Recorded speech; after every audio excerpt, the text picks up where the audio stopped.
Okay, so hi everyone. So again, this is part 4 ng video sa loss of exponents. So this time, i-discuss ko sa inyo yung paano kapag ang exponent mo is equal to 0. Okay, so for example, meron kang a raised to 0. Okay, so kapag ganito, automatically, ang sagot is 1. Okay, so any number raised to 0 is equal to 1. Okay, so for example, meron kang x raised to 0. So ang sagot dyan ay 1. So paano pag ganito naman? 2x raised to 0, y. Okay. So, pag ganyan, kung saan lang naka-raise yung 0, so in this case, yung x lang, so pwede mo itong i-cancel kasi yan ay equal sa 1. Kaya pag sinimplify mo siya, isusulat mo na lang dito yung 2 at saka yung y. Yan. Now, pwede rin siyang ganito. So, paano pag ganito yung example mo? Kunwari, meron kang x squared, y cubed, and then the whole quantity is raised to 0. Yan. So, ibig sabihin ito, since yung whole quantity mo siya, naka-raise siya sa 0, ibig sabihin, pwede mo na yung i-cancel. Kasi ang sagot lang dyan is just 1. Okay? So, pero iba to kapag ganito naman. So, kunwari, meron kang x squared y raised to 0. Okay? And then, multiply natin sa 2xy. Okay? So, kapag ganito, yung itong 0 mo, itong buong ito, yung x squared y, naka-raise sa 0. So, ito lang yung ika-cancel mo. Yan. Kasi this one is just equal to 1. So, magiging final answer mo na lang dito, itong 2xy. Okay? So, now, paano naman kapag meron kang negative exponent? Okay? So, negative exponents. Technically speaking, sa algebra, ayaw natin na meron tayong negative exponents. So, para ma-simplify siya, kailangan inaalis natin ang negative exponents. So, paano natin gagawin positive ang negative exponent? So, ganito yon. So, kunwari, meron kang a raised to negative m. Okay? Ang magiging sagot dyan is 1 over a raised to m. Okay? So, para mas madaling intindihin ganito, sa simplifying mga exponential expressions, usually dalawa lang ang pwesto niyan is either nasa numerator or nasa denominator siya.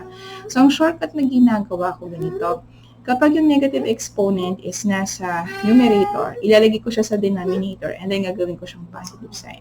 Kapag naman nasa denominator yung negative exponent, ginagawa ko, inaakyat ko siya sa numerator and then tatanggalin ko yung negative sign. Ginagawa ko siyang positive.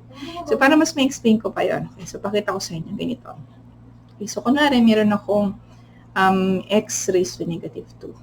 Okay? So, kapag ganito na, okay, so wala siyang denominator, di ba? So, pwede mong imagine, ang denominator ng isang whole number is always 1. Okay? So, ang gagawin ko, since nasa numerator ito, ilalagay ko siya dito sa baba, sa denominator, and then gagawin ko siyang positive, yung exponent. Okay? So, di ba wala nang naiwan sa taas? So, pag ganyan walang naiwan sa taas, automatically, ibig sabihin yan, 1 lang yung number doon. Okay? So, yan. So, meron kang 1 over x squared. So, of course, sa math, ang ibig sabihin ito, kinukuha natin yung reciprocal nung negative exponent. So, hindi ko na siya masyadong gagawing technical para mas madali niyong maalala. Okay? So, I'll try to make it simpler for you.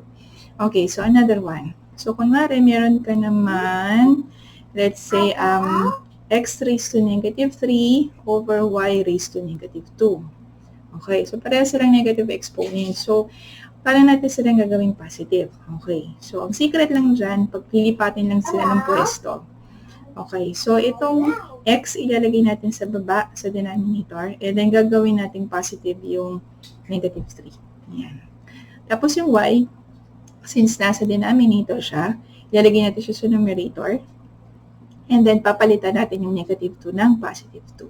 So, yan na yung final answer. Okay? Now, paano pag ganito ang example? So, kunwari, meron akong x raised to negative 5 over y squared. Okay. So, kung papansin niyo dito sa problem, yung x lang yung negative exponent. Okay?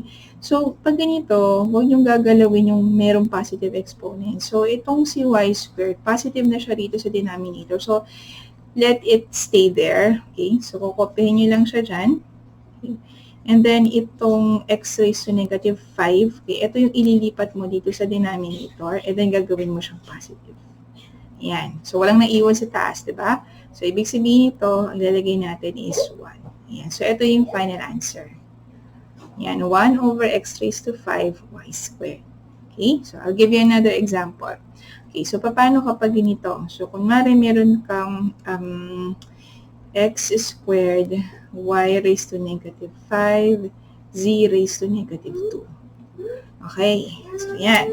So again, imaginein mo na, okay, 1 is your denominator here. Okay, so maglilipat tayo ng mga pwesto. Okay. So itong x squared, iwan lang siya dito sa taas. Huwag mo siyang gagalawin kasi positive naman yung exponent niya. So, remain lang siya dyan. So, inilipat lang natin itong si y at saka itong si z.